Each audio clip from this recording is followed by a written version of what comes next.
Hi friends, நாங்கள் இன்றைக்கி என்ன பண்ண போகிறோம்னு பார்த்தீங்கன்னா முட்டை சாதம் தான் பண்ண போகிறோம். அதுக்கு எண்ணெய் ஊற்றி எண்ணெய் காஞ்சதும் உள்ளி போட்டு உள்ளியை வதக்கிட்டு இருக்காங்க. உள்ளியை வந்து நல்லா வதக்கிட்டு இருக்காங்க பாருங்க. உள்ளி நல்லா வதக்கி முடிஞ்சாச்சு. அதுக்கப்புறம் தக்காளியை தட்டியாச்சு. இனி மஞ்சள் பொடி போடுறாங்க.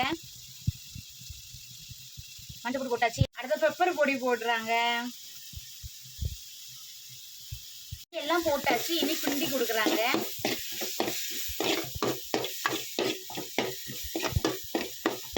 முட்டையை அடிச்சு ஊத்த போறாங்க.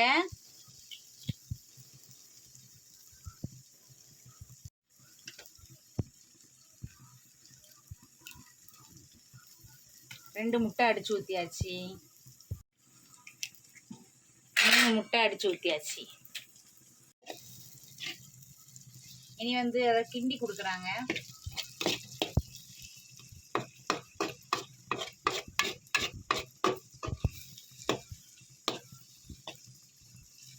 மொத்தமா சேர்த்து கிண்டி குடிக்காங்க. உப்பு போட்டாச்சு. கிண்டி கொடுத்தாச்சு. இனி வந்து ரைஸை தட்டுறாங்க.